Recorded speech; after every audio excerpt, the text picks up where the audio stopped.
Après les présidences à vie, les transitions éternelles, nos vrais militaires qui viennent de remplacer nos faux démocrates ne sont pas pressés de passer le relais, eux non plus. Salut les amis et bienvenue sur Mali Koura TV.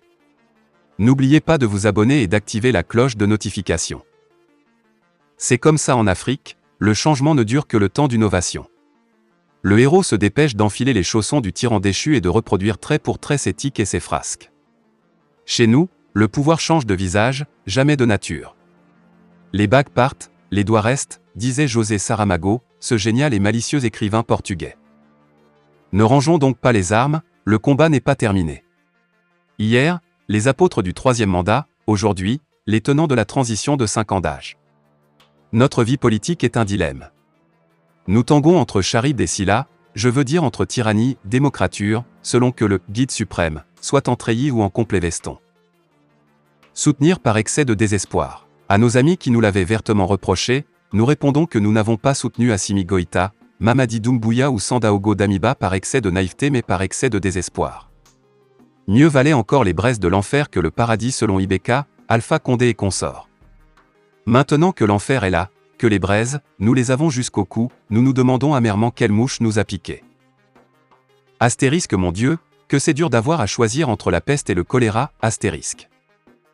Assimi Goïta, Mamadi Doumbouya et Sandaogo Damiba avaient pourtant tout pour forcer notre admiration. Ils ont abattu des régimes politiques particulièrement honnis. Ils nous ont promis la justice, le respect des droits de l'homme, le retour imminent à l'ordre constitutionnel. Nous avons cru un instant qu'il était nos nouveaux Rowling, nous qui avons tant besoin de croire. Mais très vite, 2 points ou plutôt 2 anomalies nous ont conduit à douter de leurs bonnes intentions, le délai particulièrement long, 3 à 5 ans, un mandat électif de la transition, dans le cas de Mamadi Doumbouya en tout cas, le refus systématique de publier la liste du CNRD, l'organe suprême de la junte guinéenne.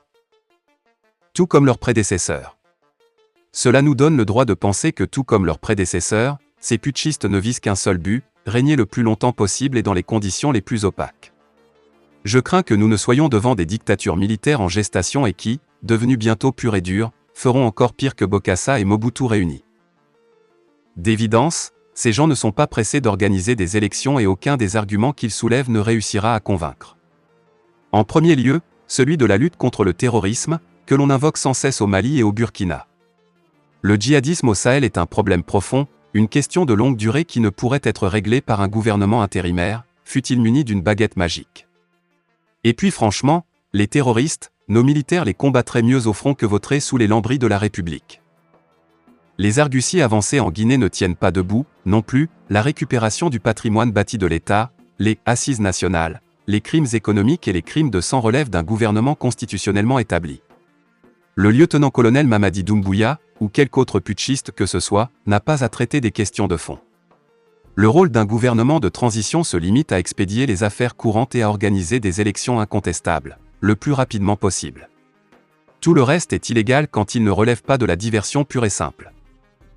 Le ministre des Affaires étrangères et de la coopération internationale, son Excellence M. Abdoulaye Diop, a été reçu en audience par le président de la Guinée équatoriale, son Excellence M. Teodoro Obiang Nguema Mbazogo, le 25 mai 2022 à Malabo.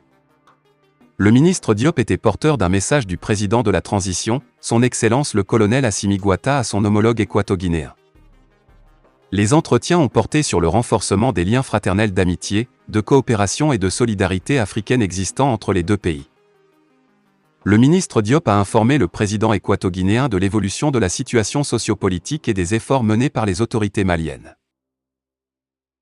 Les rumeurs vont bon train et les spécialistes et autres experts se perdent en conjectures. L'embargo injuste et illégal infligé à Dougouba par les chefs d'État de la Communauté économique des États de l'Afrique de l'Ouest, CEDEAO, lors du sommet du 9 janvier 2022 devra s'inscrire en mauvais souvenir dans les jours à venir. La bonne nouvelle est sur toutes les lèvres ces derniers jours et semble se concrétiser de plus en plus au regard du ballet diplomatique qui anime depuis les salons feutrés de Dougouba. Visite éclair par-ci, audience accordée ou tournée régionale par-là, les autorités de la transition sont au four et au moulin et entendent tout mettre en œuvre pour rendre à Dougouba la place qui est la sienne au sein de la communauté internationale. Inutile de revenir sur ce que l'on sait déjà, mais il serait injuste et inconscient de passer sous silence la situation difficile que l'on traverse depuis la mise sous embargo de notre pays. Certes, la crise économique et sociale que l'on vit actuellement n'est pas la tasse du thé du seul Dougouba. Elle est mondiale, pour ne pas dire planétaire.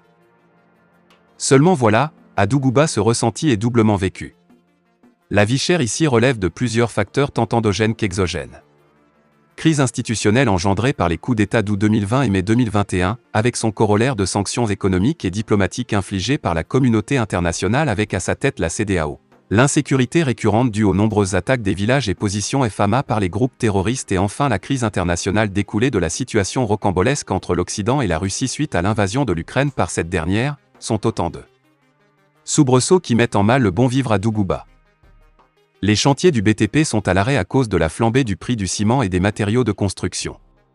Les commerçants tournent les puces au marché car la clientèle se fait rare. Les produits de première nécessité, notamment le riz, le sucre, l'huile ou le mil sont devenus des denrées rares, car inaccessibles à cause de leur prix. L'essence dicte sa loi et le marathon ou la marche fait plus en plus son entrée dans les habitudes à Dougouba. Les chefs de famille sont devenus hystériques et les paniers de la ménagère font de plus en plus place aux sachets plastiques de la ménagère. Malgré cette situation difficile, Dougouba résiste tant bien que mal et prouve aux yeux du monde entier sa réputation d'antan de grand peuple issu des grands hommes. Et oui, Dougouba est un grand pays avec un grand peuple. Nonobstant, cette grandeur ne nous fera pas oublier l'essentiel ou du moins le plus important qui fait également la fierté de notre pays, la tolérance et le compromis. C'est cet esprit de sagesse qui sous-tend les démarches entreprises depuis un certain temps par la transition envers ceux qu'il conviendrait d'appeler logiquement, ces adversaires du moment. Voir en cette attitude une sorte de faiblesse ou de résignation de notre pays serait une pure ignorance de la géopolitique et de l'esprit de compromis qui caractérise Dougouba depuis les indépendances. La loi fondamentale ne va-t-elle pas jusqu'à renoncer tout ou une partie du territoire au nom du vivre ensemble continental ou régional? C'est là où se situe la grandeur de Dougouba. La communauté internationale, en premier lieu la CEDEAO, apprécie les nouvelles méthodes et semble regarder désormais dans la même direction que les autorités de la transition. Un sommet des chefs d'État de la CEDEAO prévu le 4 juin prochain à Accra dans la capitale ghanéenne devra se prononcer sur la levée ou non de l'embargo sur Dougouba. Comme pour l'élection du pape au Vatican, tous les yeux sont rivés sur le pays de Nana Akufo-Addo et l'on attend impatiemment ce jour fatidique où la fumée blanche annoncera le nouveau pape qui portera sûrement et fièrement le nom de pape Dougouba Ier. Mais en attendant cela, fêtons ensemble la journée de l'Afrique tout entière. Très bonne fête de 25 mai à toutes et à tous. Fin de la vidéo, merci pour votre attention.